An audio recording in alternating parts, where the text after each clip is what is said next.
Hello guys, welcome to my new mini blog. তো আজ যেহেতু সপ্তমী, তাই বেশি একটু সকালবেলায় উঠে গিয়েছিলাম। আমার মুখ দেখে সেটা তোমরা গেস করতেই পারছো যে ঠিক আমার কতটা ঘুম পাচ্ছে।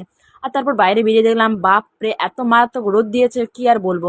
তাও আর কি করা যায়, এত রোদে পুড়ে গরমে যাই হোক করে মন্দিরে তো যেতেই হবে। দেন আমি এসে দেখি সবাই তো আমার আগে এখানে অলরেডি চলে এসেছে।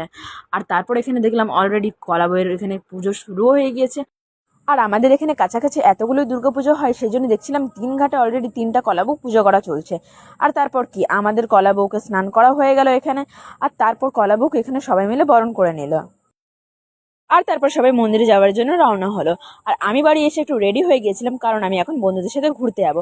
আর তারপর আমি মা দুর্গার সকাল সকাল দর্শন করে নিলাম। আর তারপর আমরা সবাই মিলে চলে এসেছিলাম রামবাবুর প্যান্ডেলে।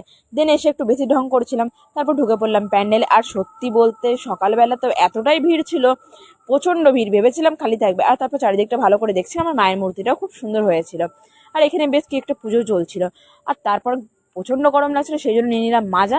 আর তারপর আর কি, নিজের খাবার থাকার সাথে লোকের খাবার তো খেতেই হবে, এটা তো মোস্ট ইম্পর্টেন্ট একদম। আমি তো খাই ভাই। তো রোদ, ঠিক আছে, এতটা পরিমাণে রোদ আজকে, তার মধ্যেও আমরা হেঁটে হেঁটে ঘুরছি, আমাদের এনার্জি মানতে হবে। প্রচুর এনার্জি। আর তারপর আমরা সবাই মিলে চলে এসেছিলাম ডমিনোজে পেট পুজো করবার জন্য। আর সত্যি কথা, বাইরে এত গরম থেকে এই এসির হাওয়া খাওয়ার তো একটা বেশ মজাই আলাদা।